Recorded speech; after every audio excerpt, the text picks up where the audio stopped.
Well, welcome everybody. Ken Phelps here from the Daytona Regional Chamber of Commerce. My pleasure to welcome you to our virtual learning program this afternoon, Cybersecurity for Remote Work. A couple of housekeeping items before we get started with the program. Please double check that your microphones are muted. If you have a question or comment at any point during the presentation, please submit it using the chat function. If you go ahead while we're on now, mouse over your screen and the control panel in Zoom will pop up. Go ahead and click on the chat button and that will open the chat box and you'll be able to monitor that and type your questions in there. We'll keep an eye on that throughout the presentation. In the chat box, you can choose to ask your question directly to me as the host, or you can ask it for everyone. So depending on if you feel like it might be an embarrassing question to ask for some reason, something you already should know, maybe you send it privately. Otherwise, feel free to ask it for the group.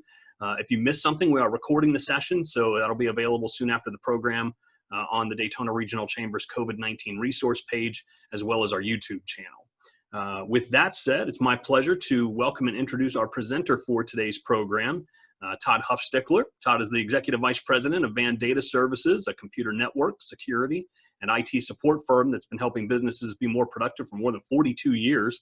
Vann Data manages our clients' IT infrastructure, provides complete help desk and project support. As a managed service provider, they take on the responsibilities of an entire IT department, ensuring the clients have a healthy and secure network with resources that grow as the business grows. They're proud to be a resident partner of Embry-Riddle's Micaplex Research Park, and we're always glad at the Daytona Regional Chamber to see partnerships, as the Micaplex is a member as well. Todd is a graduate of Embry-Riddle and currently serves on the boards for the Museum of Arts and Sciences, as well as the Daytona Regional Chamber of Commerce, and we thank him very much for that service to our organization as well. So, Todd, with that, I will let you take over the screen share and take it away. Great. All right. Well, good afternoon, everybody.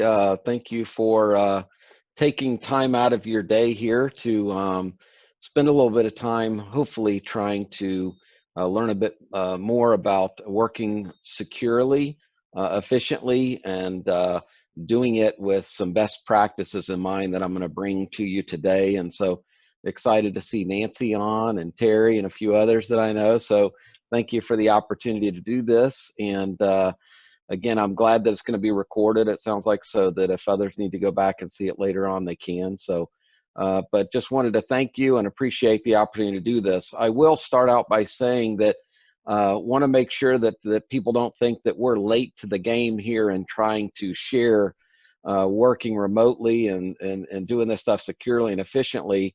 Because I think a lot of people, a fair amount of workers are starting to go back to work and not working totally from home per se. But the reason I wanted to reach out to the chamber and share this and of doing it for some other organizations is the fact that if there's any tips or things that any individuals or employees of employers or employers themselves can get out of any tips and tricks from working remotely, it's going to be beneficial to everybody, especially as it relates around security. So again, thank you. We'll dive right in. So let me see if I can forward my slides here. There we go. So again, so what every employee must know about the vulnerabilities of working outside the company network and your role in protecting the company. These are very critical things that hopefully will be very helpful. So we're dealing with three main work from home challenges these days. Number one, working the remote access. A lot of our clients, it was pretty seamless to be able to do that. For others, it could be a challenge. And so, trying to deal with all of a sudden the local officials or the governors, et cetera, saying, hey, stop work. Everybody needs to shelter in place. And a lot of people didn't have enough time to really try to put all that stuff together. But, the remote access, the situations of having to work possibly from a home network or your home computer instead of your business computer, be it a laptop or a desktop. And of course, the fact of bringing your own device these days, BYOD equipment, that brings in some security issues and risks that are involved. So we need to mitigate the increased risk to our organization's data, the technology, and the infrastructure when we're dealing with working from home or remotely. Again, this can come into play even before COVID, when you have business travelers that are traveling through airports or living in hotels or doing a lot of travel and working remotely. Some of these things are the same types of things that you just need to look out for. So we want to be able today to give you practical tips for protecting your family as it relates to your own computer at home. If you are working on a bring your own device at home there, we want to be able to help you protect your data, your employer's data, and then your employee in general, your employer in general, through some of these things. So again, I'm not going to go through and read some of these slides. You can see some of this yourself, but here's what we're going to discuss in the next half hour or so: the why, the who, the how, and what, in order to protect you and your business. And if you've ever heard or read any of the books by Simon Sinek, you'll know that he says, let's start with the why. That's a great book if you'd like to reach out and read that. But here's the why: maintaining control of the company data assets. Why is it important, and who is it happening to? This slide here, why are small businesses prime targets for hacking? Let's look at some of the more obvious reasons, like the small budgets that these small businesses have for protecting themselves. You can look at the fact that a lot of small businesses have someone that is computer savvy. So they take the most computer savvy person and make that the person that's managing their network, but they're not necessarily very skilled possibly at that, or as it relates to cybersecurity or security in general. So that opens up some risks if you try to do that. You don't have a professional that really knows what they're doing. Or these small businesses have old computers and they haven't kept them up to date by patching the operating systems properly, etc. I'll get into it in a few minutes, but the fact of many companies out there still are running Windows 7, which is no longer supported, and we'll talk about that, like I said, in a few minutes. But most importantly, a lot of small businesses just don't believe that a breach will happen to them. And then when it does, it's a little bit too late sometimes. So they don't think their data would be valuable to a hacker, or that training their employees on how to use their computer securely is something they really need to do. And that is for business owners or managers, et cetera, that just don't take this more seriously. They don't up front sometimes, the less mature companies. They just haven't had that issue, so they don't think it's going to happen. And only once it happens is it become a big issue. So small businesses are equally or even more desirable to hackers than some of these enterprise companies that are out there. The security is weaker. They are more apt to pay a ransom if they get hacked, or ransomware if they get ransomware, because that may not have, the customers may not have a decent backup. So if all of a sudden they get ransomware, they don't have a decent backup, then what other choice do they have except to try to pay a ransom? And in those situations, you may or may not be able to get the codes and stuff to get yourself back to business. And it does take a lot of time and a lot of money to do that. As you'll notice from this slide, you can see that a company with less than 250 employees receives about 50% of the amount of infected emails targeting users of companies that are over 2,500 in size. So if you look at the little circle there down at the bottom right, it says 58% of the victims are categorized as small businesses. So, small businesses really need to consider, what's at stake and what data and how important their data is. Again, you don't realize that until you've lost it or you have some major catastrophe. This slide here kind of is interesting. If you've ever looked at an iceberg, the iceberg, the portion at the top is always, it looks like it may be big, but it's only a certain percentage. In this graphic here, it talks a lot. It shows us that what most of us see is the top 4% of the surface web area as it relates to searching the web and things of that nature. There's this thing called the deep web or the dark web, which for cybercrime is a big deal. This is where when hackers hack into businesses, They steal credentials, they steal information, and they post credentials and stuff out on the dark web. And you can see in the area like where it shows deep web there, where these hackers may get into a doctor's office or a hospital or a financial company. They're trying to gather and get this information, not so they can just get it for nothing. They're trying to make money off of it. So they sit and they try to sit and get all this information so they can sell it. And just to give you an example, we recently had a local company. I mean, it's a pretty decent sized company. We do not support them. They called us in a bind. They actually got hit with ransomware. And until we got out there and really recognized what had happened, is they had an IT person on staff, and believe it or not, the way they got hacked into it was the IT person's computer had open ports on it, and he had a very weak password. And so the hackers, what we ended up finding out was they had been in there for quite some time.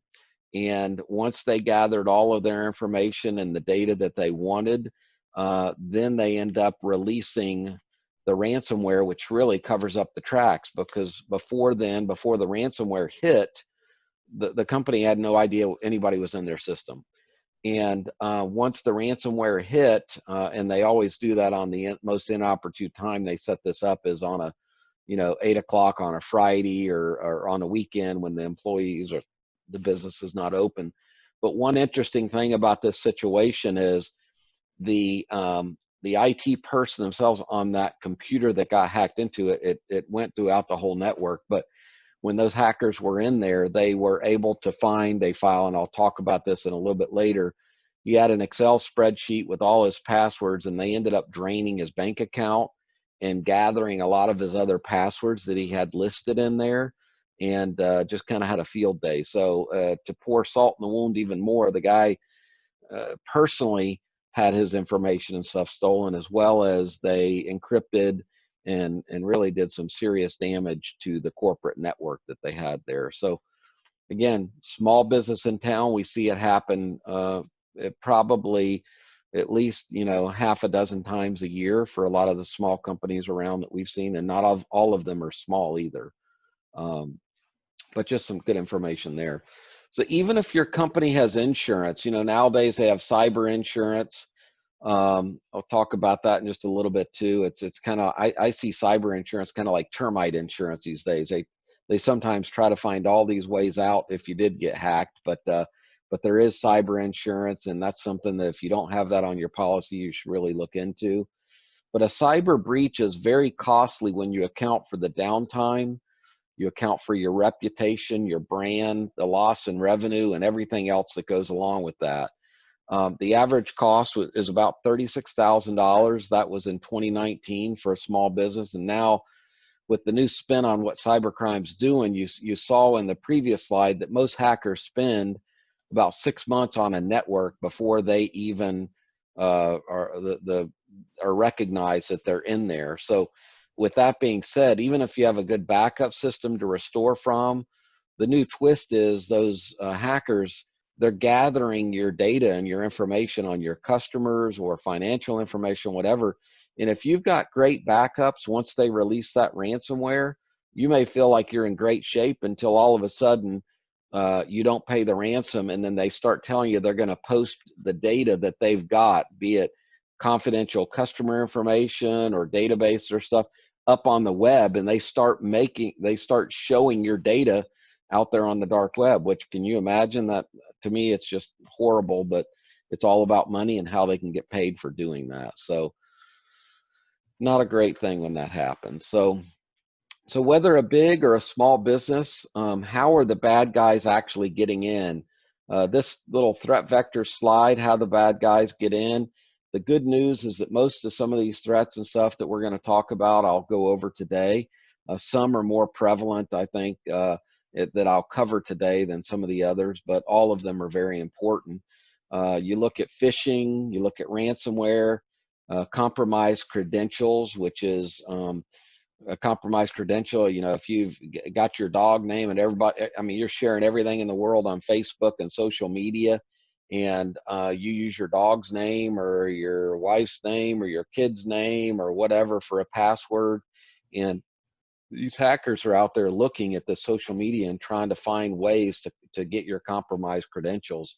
And that's through phishing, email phishing, and I'll get into that in just a little bit. But weak passwords are a big issue, not having complex passwords.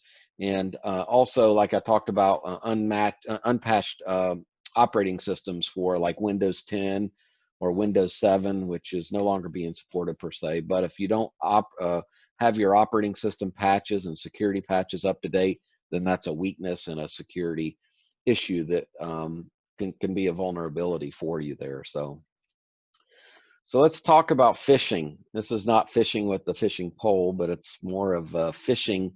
And I'll give you the example, a definition. If you don't know what phishing is, it's the fraudulent attempt to obtain sensitive information such as usernames, passwords, and credit card details by disguising oneself as a trustworthy entity in an electronic communication. So the next couple of slides that I'm going to show you are examples of phishing that we receive, that I've received and others have received at our company, Vann Data here. So you'll see this one says webmail administrator. You notice up top info@mailsecurity.com, and it shows it's to the sales department at Vann Data. One thing that you want to notice right off the bat is how this sentence is worded. You have being there with us through the year, and we hope we have served your purpose perfectly. When you start reading this, it sounds a little bit kind of interesting. And then you see the click here where you update your webmail now or you postpone it. Some people may click postpone and not do it. When you click on these things, these are ways and different facets of ways that people phish to try to get your credentials or your passwords, or maybe they're just wanting you to click on it, and behind the scenes you don't really see fireworks go off and stuff, but you just clicked on something that downloaded a keyword, a password keylogger. So everything you're doing and typing, it's downloaded now, this little thing that's collecting your information that you're typing for passwords. So you just got to be very careful when you look at emails and stuff to see exactly what it is that you just don't want to be click happy on those. Here's another one. If you've ever had something ship UPS and you get a notification number, this is a very good one right here. If you'll notice right here, it's pkginfo@uspa.com. It looks so real. I didn't download or do anything so you can see the UPS logo and icon because I didn't want to. But if you click on the tracking number, or you look right down here, if you click on any of this, I mean, again, these are ways that it's not always the senior people. I mean, it could be younger people is just not paying attention, and they're like, oh, I'm expecting this, package. Let me click here to see when it's going to come in, because how many people are ordering online these days. So one interesting example, we had a company right down the road from us about a year ago.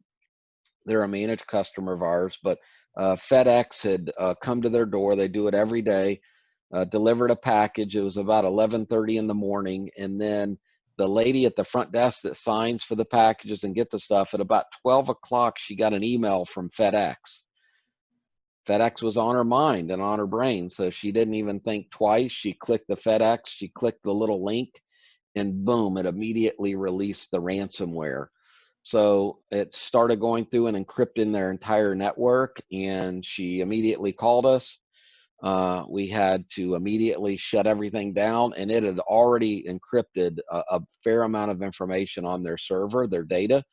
Thank goodness they had a good business continuity and backup solution, so we were able to restore them back within about 6 hours. We had most everything all back, but if they didn't have backups, they would have been in really bad shape. But the reason I say that is these phishing little expeditions that these hackers send out, they send things out that look so real, you just don't even think twice about it, and then you click on it, and then boom, something like that happens.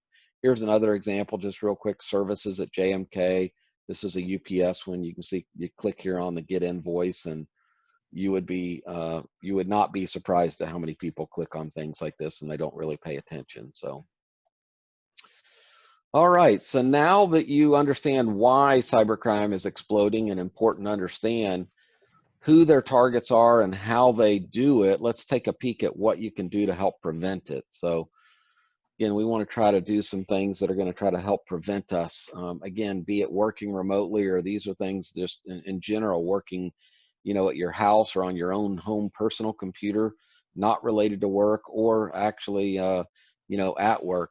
Installing updates, we talked about Microsoft updates and security patches. It's very important to make sure your work computer, your home computer, your laptop, etc., that they're all configured to automatically update your Windows updates and security patches. I see in our line of business, we go to prospects that'll call us up and they just want to, maybe a new support company. We go out, maybe they didn't have a support company. We get out there and all the computers don't have any of their the Microsoft updates and patches on. And why is that sometimes? Many times there'll be small companies like ourselves or individuals or whatever, they just get tired of having to go through and see Microsoft's updating, or it breaks something else when the updates happen, because it does happen. We have solutions in place that help remediate, and we really actually vet the updates when they come out. We don't automatically update them until they're vetted, and we have systems in order to make sure that that happens. But when people don't update their Microsoft operating system or their security patches, this is where there's vulnerabilities where a number of years ago they had the WannaCry virus or some of these others. A lot of these systems that get hit with viruses are because these hackers know that there's a vulnerability in updates that maybe people didn't go out and update. So that's what vulnerability they're trying to hit. When all of a sudden you get this email, you're not paying attention, you click it, and then boom, all of a sudden it recognizes there's not a patch or an update to your system, and then it releases this, be it ransomware or a virus or a Trojan or something similar to that. So making sure that you always keep that stuff updated is important. Making sure that you're using some type of paid version in a business class, for business, if you will. Antivirus and anti-malware software is very important. These are just basic things you need to have. It's easy enough to make sure it's properly updating as well. Again, I was just at a business the other day doing like an assessment for them, and I went to 2 or 3 of the computers, and you look down in the bottom right, and it's got one of those triangle, yellow triangles with an exclamation in there, and none of their antivirus was up to date. It's pretty easy to see, but most computer users really aren't paying attention or even look at these things. But you really should. If you have an IT person on staff or you have a business provider or so, you should really check to them. They should be making sure that this stuff is up to date. But having updated antivirus and anti-malware is important. And of course, in Windows, there's an overall security settings that are helpful too that you can go in. You can see that on the slide right up here as well. I'll point to that, put my little highlighter up here. But you can see up here, security at a glance. You can check that the virus and threat protections check green, the account protection. If you ever see anything like yellow or red or so, that, there's some issues there. Again, if you're not sure about computers and stuff, you may not know to go there, but these are important things to look at. And one other thing, I notice this a lot when we go to some other businesses where they're using like a program like AVG for free, which is a free antivirus program. And really those free things aren't always free, right? There's a catch to it, and sometimes they're not good. For example, this AVG for free, it's a decent program, but it's meant for home users. So we see it a lot of times installed on a business computer, and it's truly illegal to be using it on a business computer. It's free for a home user or for personal use, but not for use for a business. So always want to make sure that you've got a paid antivirus subscription and that it's up to date and it's being managed properly. And so unnecessary software, as you can see on this little list here, it's a best practice a lot of times if you're not using software anymore that maybe you downloaded in the past or something like that, that you go and remove it. It's just a good thing not to have it sitting there if you don't hardly ever use it anymore. So, good thing to make sure that you go out and try to uninstall those if you know how to do that. I would hope to think most people that are working remotely now are using a VPN. This is the most secure way to try to connect remotely from your laptop if you have one and you're working remotely, or if you have a home computer where you're trying to connect into the office. You know, you have to set up a VPN through a firewall at your business, which I'm sure a lot of, shockingly, we go into many businesses, I mean, very reputable businesses that don't even have a firewall, a hardware firewall, and a way to do this. But it's very surprising sometimes. But most companies that pretty mature do have a firewall. But you want to make sure whenever you're connecting that you do use a VPN. Some companies, especially with this situation where more and more people, and I know like the chamber, I think many other businesses, they've kind of switched over to laptops. So especially during this pandemic, more and more people are buying laptops. It's been that way for a number of years instead of a desktop computer. But it's nice to be able to have a laptop where when you're going home and working remotely, or you're traveling, that you're not using, again, a home computer. You're using your business class device that's got all the updated antivirus software and your VPN and all that stuff. So that's one thing to think about is depending on your type of business and stuff, choosing a laptop over a desktop computer. And nowadays we sell a lot of these smaller little computers that are so small. I mean, you can actually put it in a briefcase if you wanted to. We've had some companies that actually, when they left, because they had to work remote, they actually took those home, plugged them right in, worked like a champ because they were already set up on the network. So, but keep in mind, make sure that you set up the VPN and use that properly. It helps encrypt and tunnel when you're using remote connectivity. It encrypts the information through a tunnel, and it just makes your data secure. So, turning off the option to automatically connect to Wi-Fi. This is one thing that not only is it related onto your laptop if you're traveling or working from home or remotely, this also relates to your tablet, your iPad, your Android, your Apple phone. Half the time people have their Wi-Fi on 24/7, and wherever they go, it's trying to connect this to Wi-Fi. That is not a good practice. You should have that turned off unless you need to connect to Wi-Fi. And then and only then, you should only connect to known Wi-Fi that you know that is good. Some examples of unsecure Wi-Fi hotspots and stuff for coffee shops. I mean, how many people go and work at your local Starbucks coffee shop, or you're going to a hotel and you're wanting to use their free Wi-Fi, or an airport. Just always be extremely careful with knowing and paying attention to the Wi-Fi. They call it an SSID of what you're connecting to. Recently in the news, I've seen just not too long ago, actually WSH in Orlando had a thing with Orlando being such a tourist hotspot. They did a story where they had a reporter and they had an ethical hacker, and they went out by the swimming pool and they just sat there, and they showed the whole story where this ethical hacker set up this little hotspot with his laptop and named it like pool Wi-Fi, and you could sit and watch how many people would just click on it and connect and start typing their information in. And they didn't even really pay attention to what they were doing, and it was logging all of their login and password information. And they're showing it, I mean, it was an ethical hacker, so they were showing it right then. But you got to really be paying attention to a lot of this stuff, and just be very, very careful when you're connecting to Wi-Fi that's free Wi-Fi in locations you're not sure about. I honestly hardly ever connect to airport Wi-Fi. Hotels, a lot of times, depends. Sometimes you can just tether to your cell phone, use your cellular data to do that, but very important part right there. Lock your computer when not in use. That's important, especially for a doctor's office or financial companies or whatever. Even when you're working from home now, if you got kids running around and stuff like that, it's always good to lock that computer so not banging on the keyboards and stuff. So keep that in mind. And then passwords. We'll hit on passwords. This is so important. One thing that I like to ask people, do you use the same password for multiple sites or multiple logins? Do you use the same login and password to log into your bank as you do your Amazon account or a Macy's account or your Sam's account or any online or office things. If you're using the same passwords over and over, you should not do that. That is not a good practice to do. And one thing that you want to make sure that you do is, it's always good.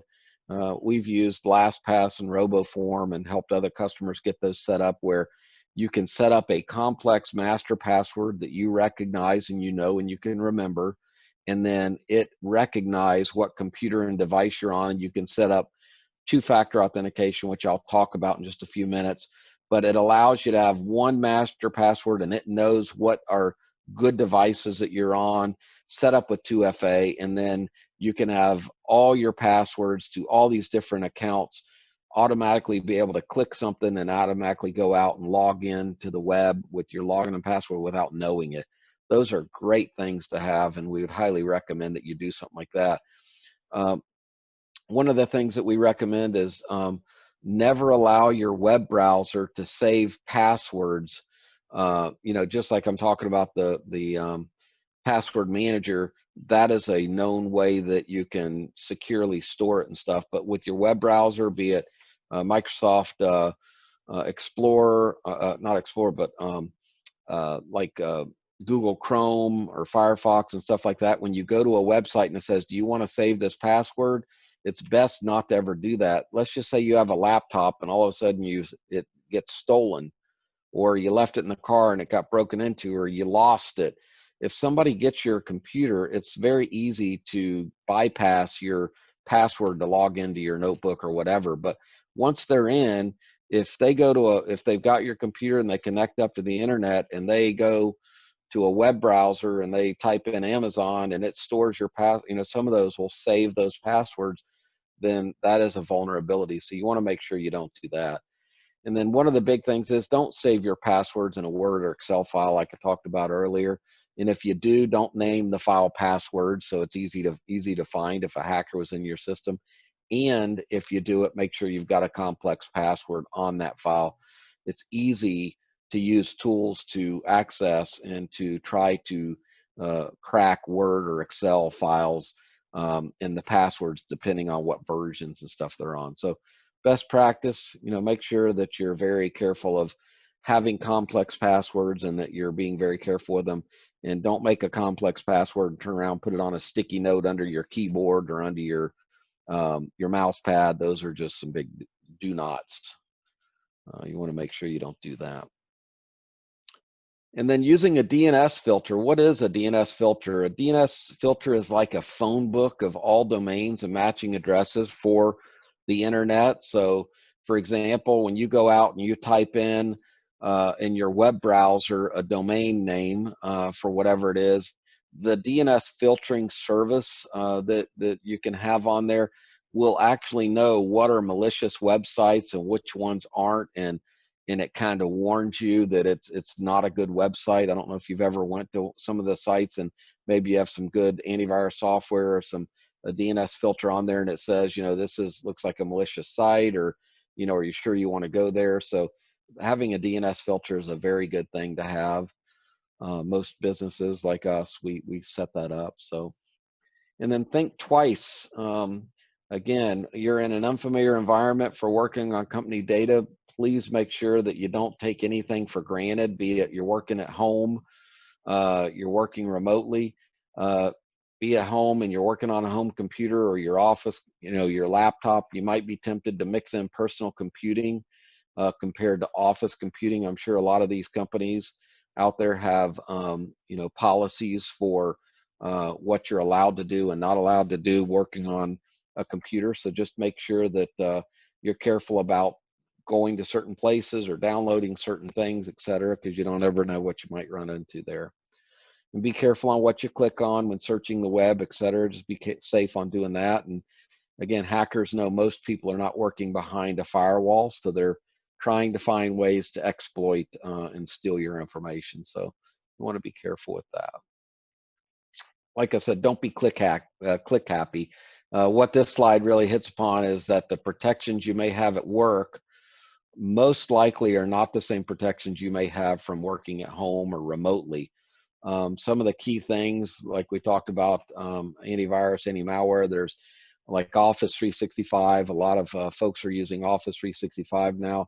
Highly, highly, highly recommend you have two-factor authentication, which means what that means, you use like your cell phone or another second form of ability to authorize a connectivity into something. So, you know, if you're going out and you're doing your banking on your website or whatever, if you're trying to all log into Office 365, which, as you know, Office 365 is a web-based and cloud-based product.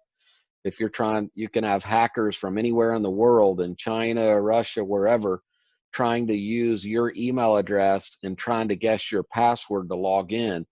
And if they just so happen to come across and be able to use your dog's name and that was your password and log in, then they have full access to all of your email and ways to get access into other systems. With 2FA, when we go to log in, it sends a code to your phone to where you have to open your phone up and you have to type that code in, and then it is a second way of authenticating to where it knows that you're able to log into your mail or into some type of line of business application, etc.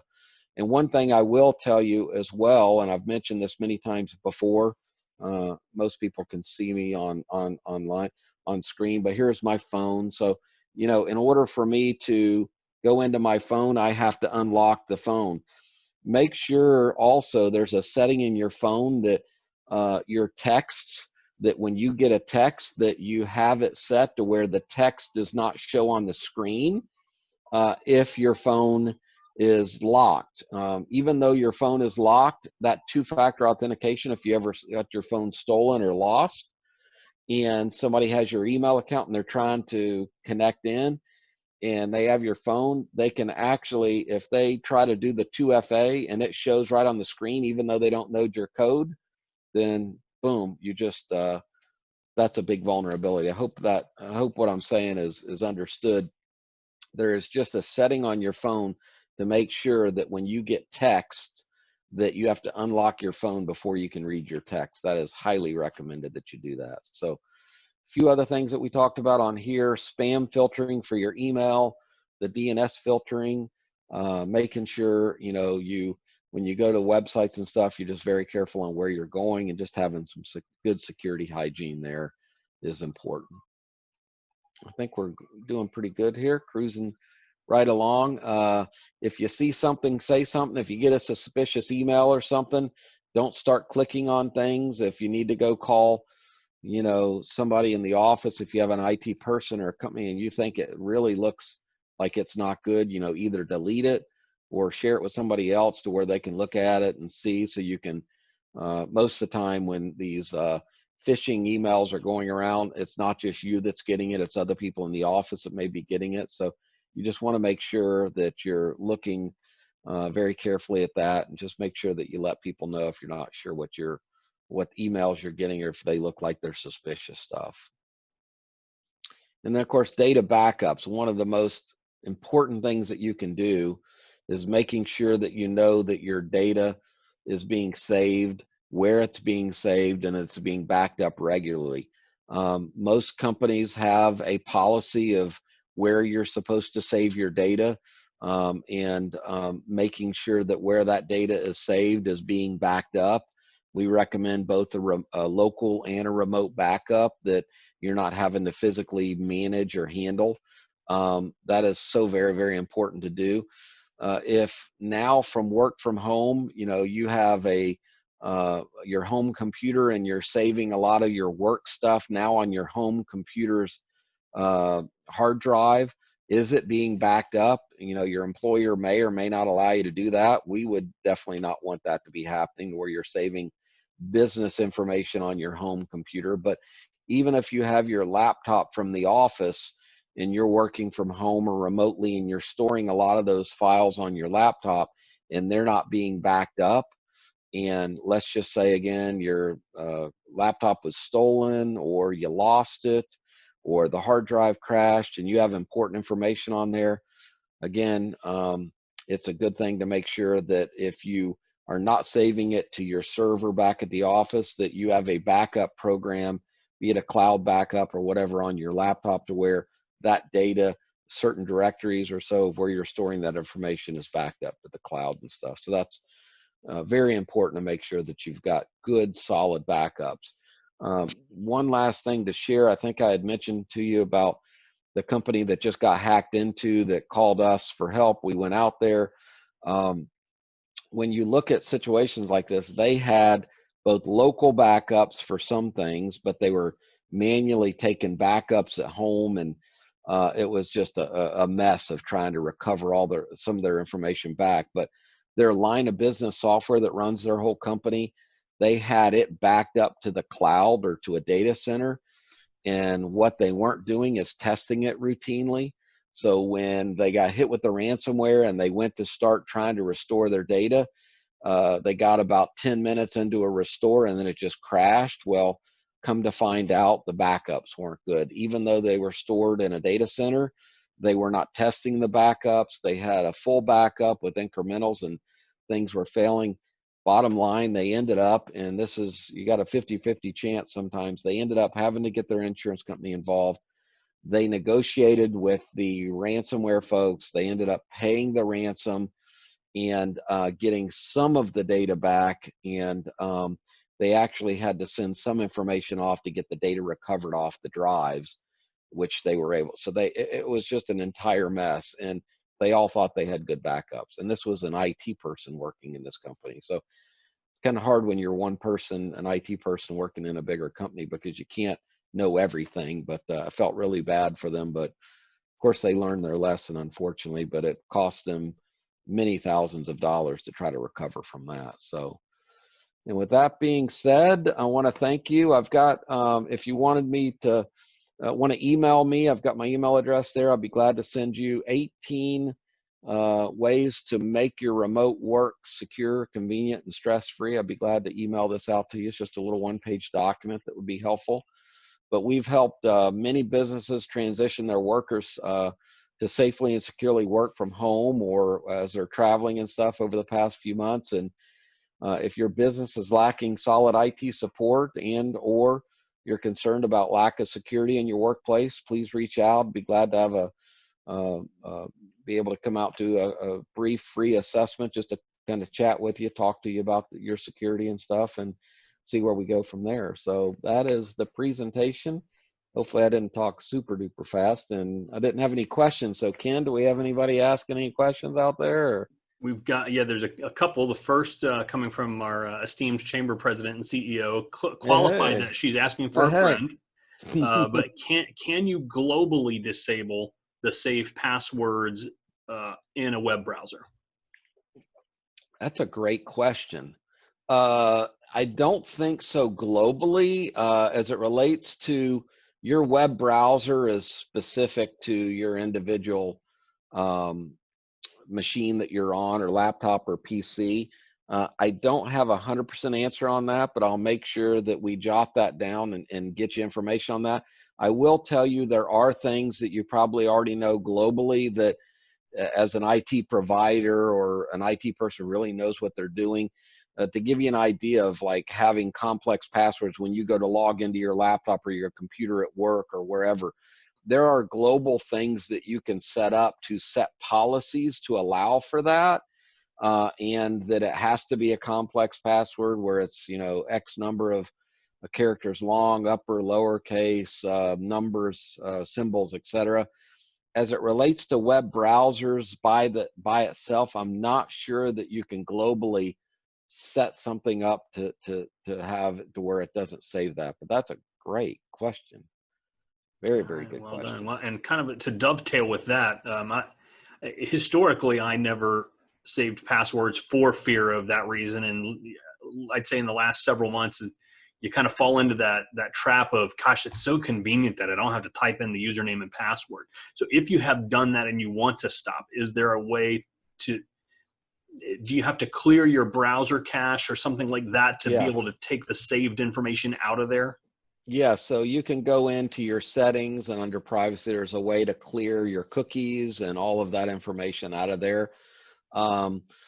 That is so, again, it's such a great question because people just don't even think twice about it.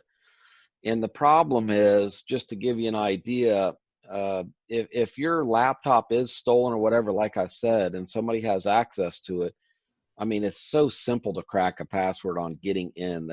It's so simple. And then when they get in and they just connect to the internet and they go in and just, let's say they went to a certain website and you're saving your credentials in there, it's so easy to get that access to it. And so, again, having a password manager is a really good thing to do because, again, some people have said, well, I don't want my passwords to be up in the web or the cloud, or I don't, what if I forget my password? Well, that's one thing you don't ever want to do is forget that password, and you should change it at least probably twice a year. But you create a very complex password that's very easy to remember. And so many people think, and I go to doctors' offices which have compliancy and HIPAA. I mean, they could get fined hundreds of thousands of dollars for doing this, but I see it all the time. You go to a doctor's office and the nurse's station has the login and password right on a sticky note right on the screen.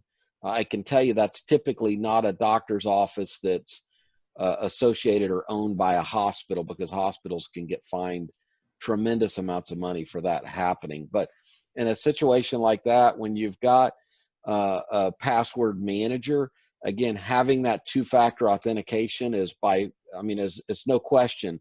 You have to have two ways to be able to log in for something so important as having your password stored in there. And then again, I don't use the same password for anything. The password managers have a way to just click a button and it automatically generates this big, long, complicated password that you don't need to remember, and it stores it and saves it.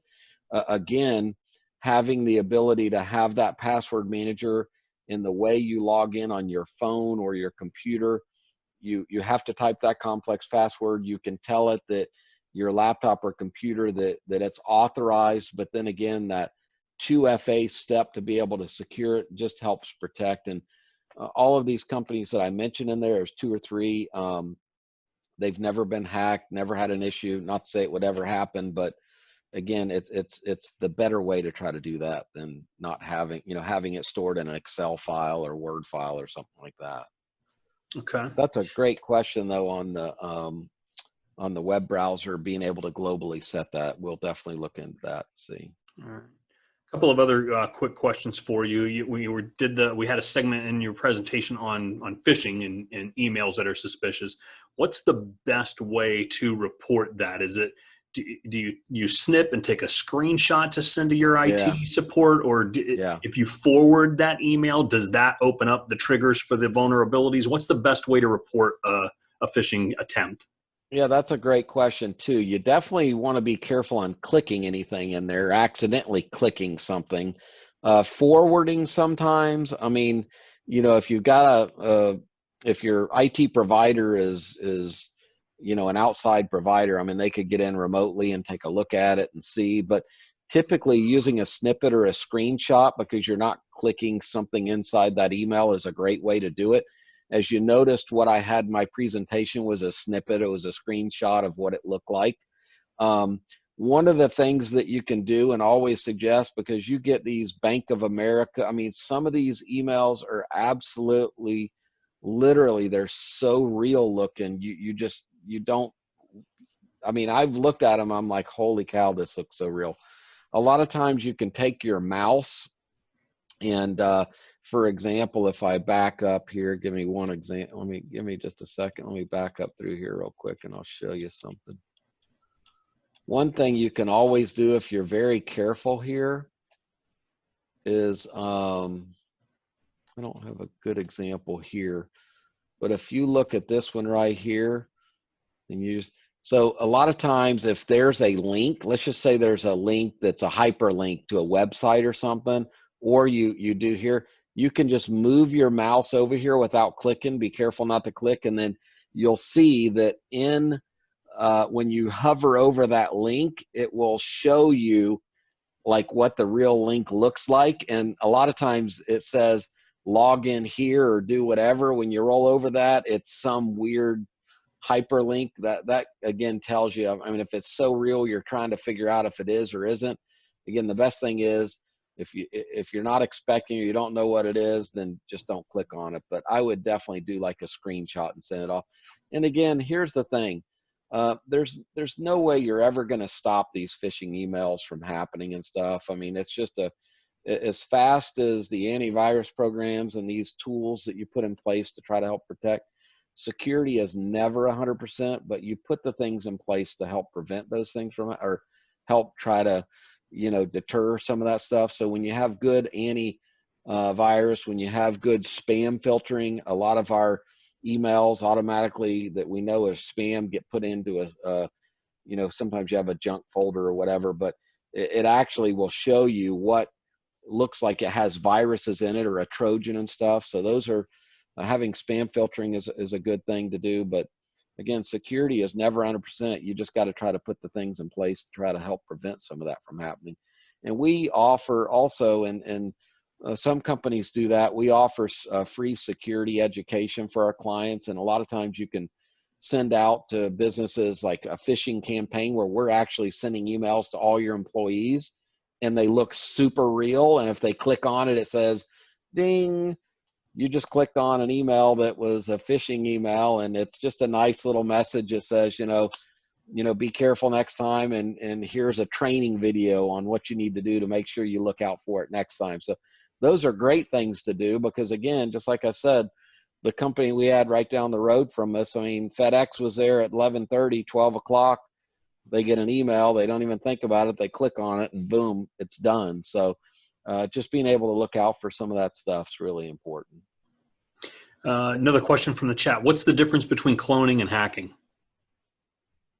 Cloning and hacking. I'm not Or sure what they spoofing mean emails. about. I think I know where Nancy was going with this question. We've had some situations where I would get an email that purports to be coming from her. Right. Clearly, right. it's not. And so, what are the security vulnerabilities that they've leveraged, and what's the risk from an organizational standpoint? Yeah, so that does happen as well. There are ways to try to help prevent that by setting up certain there's to get super technical. I don't know that I can answer it exactly, but I can try to get some answers for you. But yeah, there's a lot of times where these things happen to where it looks like an email came from Nancy, and it says go out and buy 20 Amazon gift cards for your friend, and people do it all the time. I've had one company that they do lots of construction, so they get money ACH wired all the time. They'll get please wire this $100,000 to here. It looks like it comes from the president. I mean, it is so real, and people fall for it. So there are certain things you can do to help prevent some of those things. Again, not always 100%, but I can try to get a little bit more information about that. But that does happen. It doesn't happen to our customers a lot because there's certain things we put in place to try to help prevent that, but it still can happen. Yeah, I know I've had some situations where I got an email from someone that didn't look or sound like what they've typed, both internally and from chamber members. And what I usually do is I'll send them a new email and say, hey, I just got something from you. Did you send me an email? And most times they have no clue. And then I can let them know they might have been hacked. A couple of final questions. I know occasionally you click to go to a website and you'll get a warning depending on your antivirus software that'll say they're unable to validate the security certificate for a website. What does that mean? Are you putting yourself at risk, or is that a programming error on their side? It depends. So as I was mentioning earlier, sometimes like this DNS filtering and stuff like that, it may think that you're going to an unsecure website.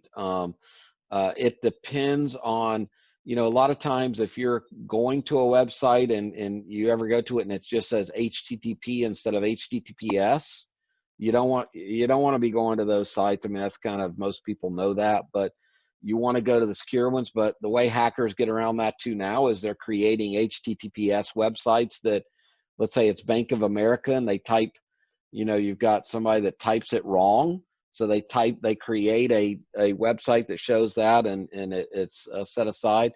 But to answer the question, I mean, you got to be very careful when things pop up like that. It's warning you for a reason, and you just want to take a double take, and it's better to ask somebody at that point, an IT person, whatever, what's happening. Is it a block on your firewall that it sees that you're trying to go to a site that you shouldn't? I mean, sometimes it does that. It just thinks that it's insecure, it's not secure, and maybe that it's totally secure, but it's giving you a warning for some reason. Best bet at that point is to ask your IT person, and they can determine what the situation is there. But yeah, some of those things pop up for a reason. So you want to, doesn't mean it's always, it's trying to do its best to understand, are you going to a place that you shouldn't? And it's just security settings. One thing I will say, for most business owners and employees, when we talk about security and we put these things in place, it sounds good up front sometimes. Sometimes people don't even want to talk about it because they don't want to do it. We've got doctors' offices before. I mean, they're like, yes, okay, we know we need to do it because of HIPAA, and we set it up, and then literally the next day, the office manager, the doctor's calling up, they're screaming and cussing, take this off. Security is frustrating. It's not easy. It's extra levels and step. Our own employees know it's a hassle and a problem, but it's just something that you got to do. And if you don't do it, then it's going to come back to bite you again. And again, when I talk about, if there's just one person on here that takes away one little tidbit of information, I will again say, just like my cell phone, when you go click your phone on, number one, you should have a lock on your phone. Number two is you should make sure your text messages, that if you're using it for any type of 2FA or whatever, still, I see people email, or text message passwords all the time. You want to make sure that you have it to where when your phone is locked, that the text message you can't view the whole text message. What it does is it comes up and says, you've got a hidden message. You have to unlock the phone and look at it. Yeah, is that a pain in the butt? Sure it is, but it's the best way to do it. When I did security education, and we do this routinely for our clients, sometimes we have, portals and stuff where they can go to and do it. Sometimes we'll go out on site and do it. One thing I'll say is, okay, so how many people open your phone up? You have a security lock set, or we go through all that stuff. And I say, how many people store their alarm code or their garage door code in their contact list called alarm code or garage door? And literally half the people all the time. Well, you know what happens when you sit and you go download your favorite new app that says, I want to be able to have access to all your contact lists? Well, guess how many people that work at whatever company? A big issue, I think, a long while back was Angry Birds. You ever hear of that little thing? There was issues around Angry Birds, that company, where they were, once they downloaded your stuff, I mean, there's bad actors. You saw it with the Nest cameras, or Amazon, where they had the Alexas and stuff, where people, employees that would monitor certain things. There's a couple of bad actors that are out there that work for these companies that are going to take that information and use it in a bad way. So again, storing alarm codes, passcodes, all that in your phone contact list or anywhere on your phone, not good. Not good. Very good. Well, the last thing I will share with everybody, your business partner and lovely bride has done some legwork for you. So Janice has shared in the chat for anybody that's checking for the passwords and clearing your browsing data and that kind of stuff in Google. You go into history and clear the browsing data. There's a tick box specifically for passwords, and she's got information there for in Firefox. Clicking on the menu, and then Internet Explorer, and I guess that was Microsoft Edge. There's some new browsers coming out, but so there are ways to go in and do that so that information is not saved and you're protected. I think this was very valuable. It's one of those, sometimes you talk about those painful subjects. Yes, it's a pain in the neck to have a new password every 3 months or 6 months and make it so complex, but I think relatively speaking, it's less of a pain than having to deal with malware or ransomware or having your system crash. So Thank you so much for sharing the information. We'll be really glad to put this up on the website as a recording so other folks can get this valuable information, but we appreciate you sharing your time and expertise with us today. Absolutely. I appreciate it. What I appreciate as well is the great questions, because those are some really good questions. So thank you very much. And again, appreciate the opportunity we love the chamber, and we appreciate everything that y'all do, and especially through this COVID and the pandemic and all the things, as we were talking about Ken on the phone or on the chat here, or the Zoom thing before we started, is the chamber's done such a great job in getting information out, and we're always here to help. If anybody ever needs anything, we want to help our community out the best that we can. And there's a lot of great companies out there that can help. And security, like I said, is a lot of people just they begin to be complacent, and you should never let yourself become complacent. So thanks a lot. Appreciate everybody. Well, thank you to everyone for participating in the program today. We'll have the recording uploaded shortly. And in closing, we really appreciate your support of the Daytona Regional Chamber of Commerce, and we're fingers crossed that it'll be sooner rather than later. We'll be able to gather in person. I'm finding I'm a people person, and I miss seeing everybody face to face. So with that, we're signing off, and we'll talk to you all again very soon. So long. All right. Thanks, everybody. Make it a great